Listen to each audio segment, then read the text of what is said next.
Oh my, you never know what to expect in these things. Thank you so much for that.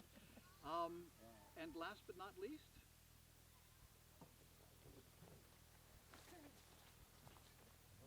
I'm Alex, and I have a problem. I'm a Morris dancer. Thank you. So I just before, as was I think Aaron and Rhett mentioned this, but we need to acknowledge at the ale, of course, the others who created this wonderful event that 49 years later, the 47th ale. So Andy and Fred and Dinah and Larry and Jonathan and everyone else, thank you for doing this. I first saw Marlboro dancing at the Croton Festival when I was 14 in 1979, and the men were dancing a highly suggestive dance. I'll just leave it there. And I had never seen Morris dancing before, and then I saw John and Tony sing at that same festival, and I saw some more Morris dancing. And then I was off traveling around the country on a traveling school, and Larry Becker, who spoke earlier, then the state geologist of Vermont, came and taught us Morris dancing in Utah. And that was cool. And then that inspired me in part to come here as a student just a year or so later. And welcomed in quickly. Tony stopped me on the road in the week of orientation as I was walking down and said, "You're Alex Narr." He was in a shiny red car, and I said, "I am." I was a little worried because I didn't remember who he was, but he said, "Morris practices Thursday at the firehouse at 7. And that led to two things that have been in my life since then. I've been a volunteer firefighter and a career firefighter as well, but also a Morris dancer. So Tony was a great dancer, without question.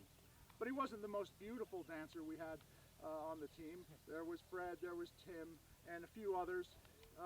But as Rhett described in his notes to the Morris Matters in England, Tony danced with power and grace, without question. The word power has been mentioned already. He was a great teacher, as has been said, and a mentor to some of us, maybe to all of us, through others. His detail at practice was beyond compare.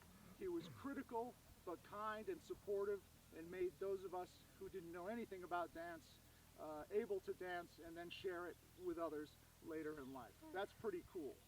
In fact, it's very cool. The first Morris dance out I had with Marlboro was Marlboro May Day, the first Saturday in May, and I was at Tony and Andy's house, and he was getting me kitted out, and he ironed my hankies and folded them this way and said, "Keep them here when you're not dancing, or don't keep them on your person." And so I still do that. I think of him often, in other words, as we all do. He had a great ego. He took credit oftentimes when it wasn't just his to take. But in the end, he also gave credit and recognized those who were with him as the supporting and critical members. Without the rest, it wouldn't have been possible. And so I think we let him take that credit and shine with his tooth, the gold tooth, at times, but we would take it to him in private and say, "Tony, you know, you didn't invent that dance all by yourself." We helped a little. So through his, I'm talking about dance, his sword, his clog, the Morris, he loved the community, he loved the team. So in the set, he was a team member. And we were stronger because we were just team members, and we knew our places. We danced at 8, at 3, and when he was dancing with us less because he was fooling more, he would get into the set when someone didn't want to dance, and he often didn't quite know, always, exactly how to go in the Litchfield hay. But he was good at improvising and moving on the and getting to that next place. That bit of anticipation that he brought to music and dance and life was pretty excellent. He was a great academic. He studied, he captured, He shared and he expanded on what he thought the things he learned about meant. He taught others to capture and study and share too. That's also pretty cool. He was a great fool. Jonathan and I were talking yesterday about this. He didn't get in our way. I won't say that Jonathan did, but Tony knew not to get in the way. And one day we were dancing in Connecticut at the event called the Suds, and he ran into maybe my Morris stick. We were doing Millie's Bequest, a Litchfield dance with 2 sticks, and he cut his eye open so much that he needed stitches. But he didn't have a bad word to say to anyone on the team. He said, "My fault, my timing was off. I was late." He had a great eye to the future. Through his children, through others' children, and now grandchildren, he thought that what could we do today to make them continue experiencing the magic of Marlboro, of Morris. He wasn't the only one, of course. There are others outside of Marlboro who were doing that as well, but he did inspire us. He was a great friend to many. He was a great friend to the stuff we call Morris. Again, he was inspired by others, and then he inspired us and inspired others on this continent and across the pond. He inspired us to dance better, stronger, with that power and grace, to dance as teams. And you know that nervousness some of us get before we go out on the stage here or at Elliott Street or in Newfane? He had that too. But the way he took that nervousness away from the Marlboro men and the side we had is we would just pick a dance that we felt comfortable with that day, that weekend, and we just did what we did. And he wanted everyone to just do what you do, I think, in the end. That's it. I don't know if he could whistle. He could sing, sort of.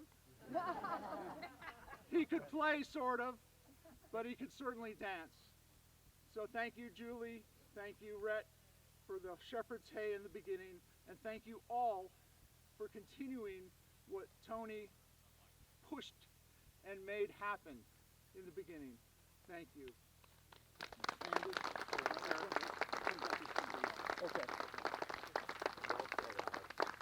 Thank you, Alex. I got the high sign. Arthur.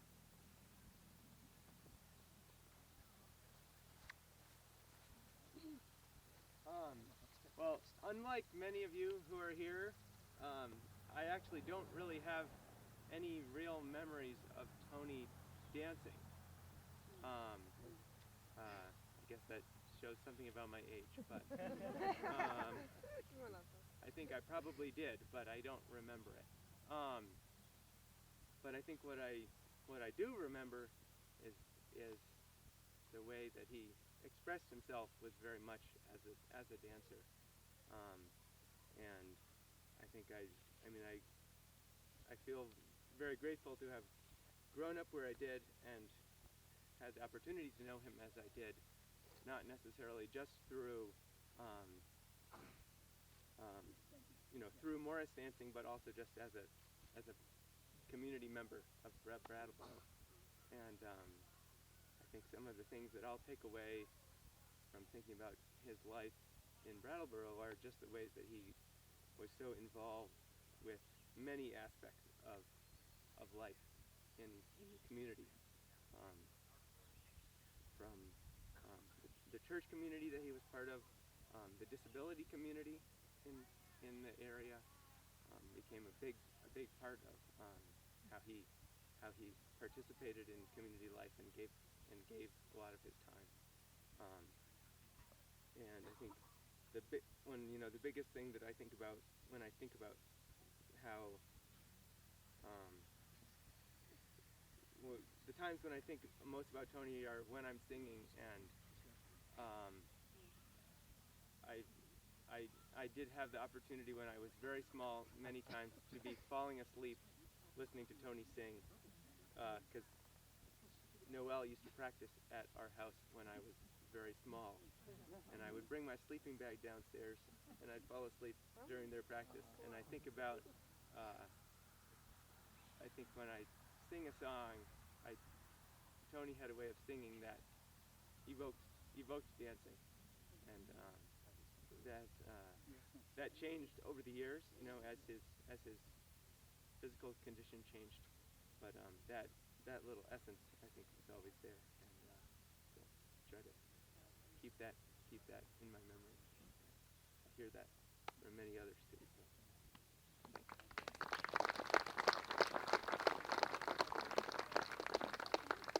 Hi, I'm not a speaker, but I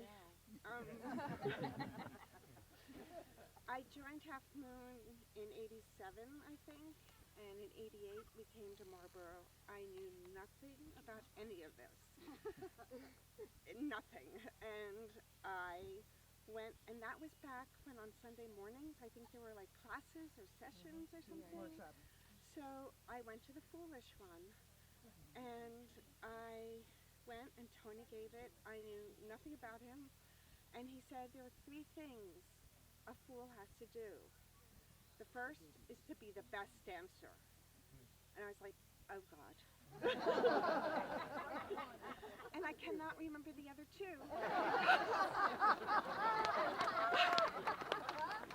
That I was like, I just joined and I'm doing this, and I didn't even know there was a tradition. I had no idea. And what I'm so thankful for him, that he, after every new thing, he would just tell me how. So if anyone else can remember those 2 things, I would like to know so I could do a little better.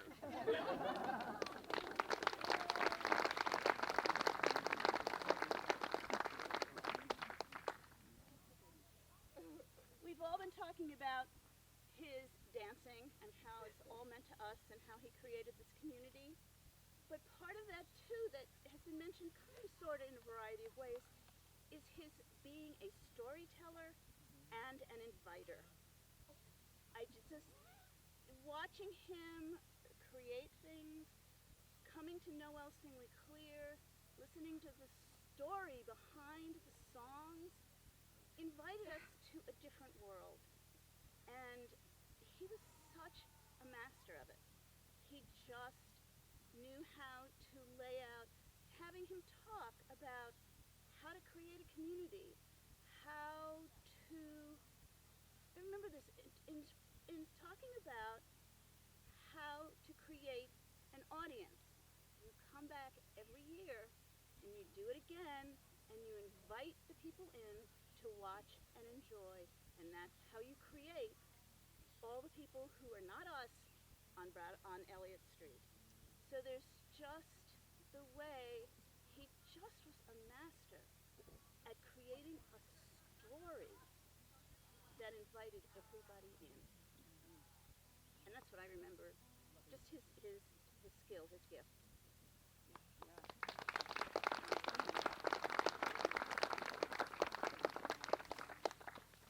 So just very quickly, Tony and I had a loving and challenging relationship.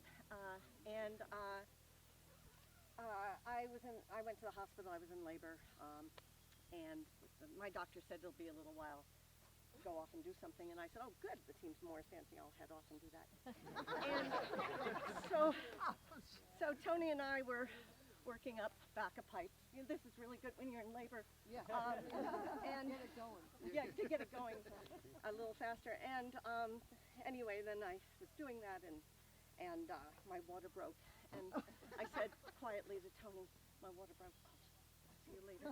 So I'm jogging down the hill to my car, and Tony says, "Her water just broke!"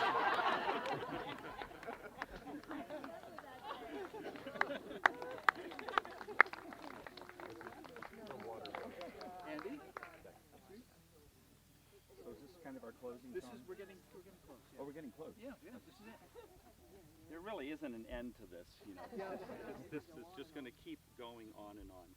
And when I first came to New England, my friend hauled me off to see this show, Noel Sing We Clear, and I really held Tony. He was sort of fearsome, but he was a showman, and a lot of that was his show, putting himself forward as the completely in charge of the story, completely in charge. If you tried to tell a joke on Tony on stage, you got a one-liner back, a zinger. So you really had to have your cards in order, you know, to try to get a little airspace. But when I ended up being standing just to the side of Tony for the show and rehearsing, he was kind of a puppy dog. He was such a team player in rehearsals. He had no problem with Arthur and his sleeping bag in the middle of the four of us on the floor.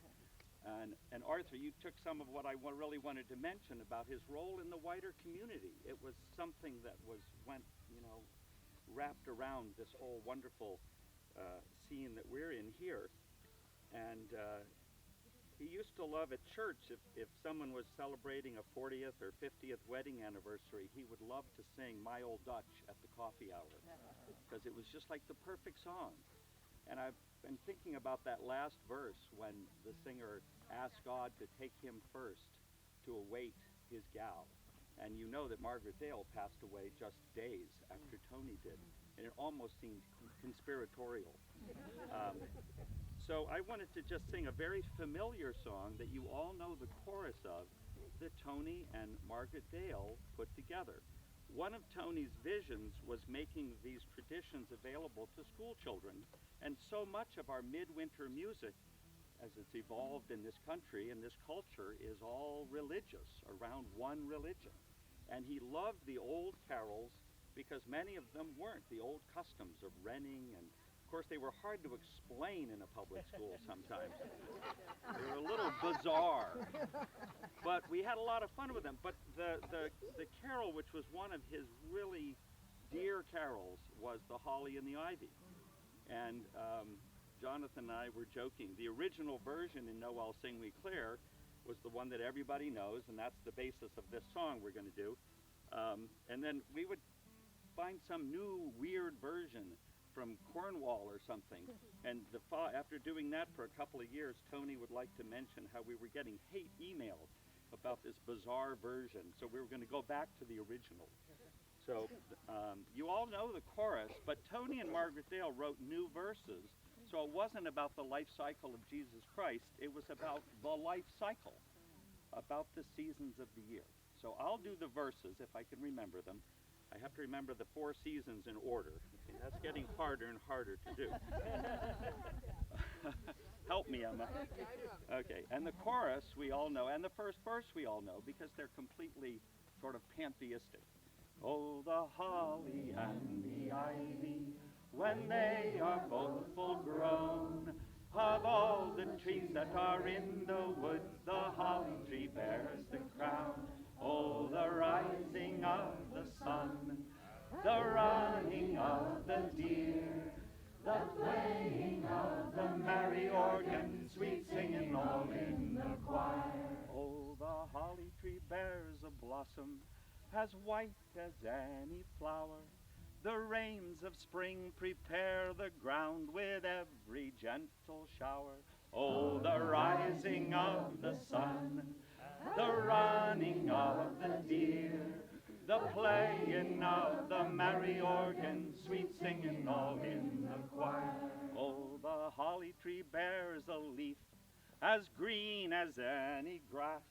The corn it ripens in the field as summer days do pass.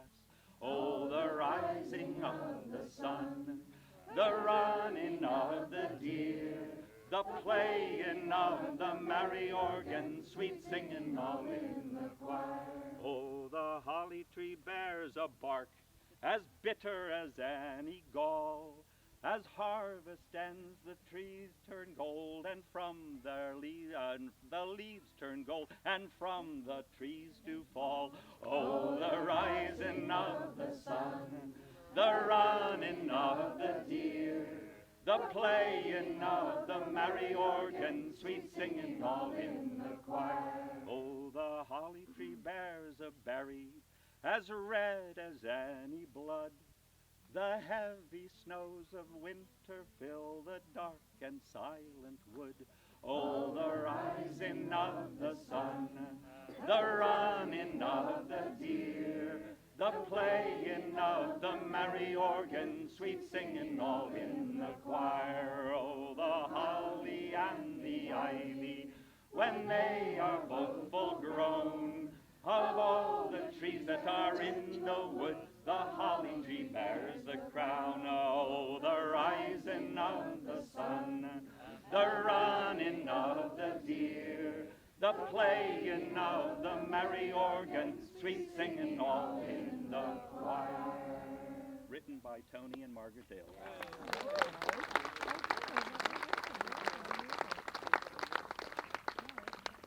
So I'm hoping that as we go through the rest of the weekend and beyond, that we'll all continue this conversation amongst ourselves. I do want to offer special thanks to Livia, who did ask for us to gather today, suggested and asked for us to be here today to have the celebration. Thank you all for coming, and we'll see you at Newfane. Thank you.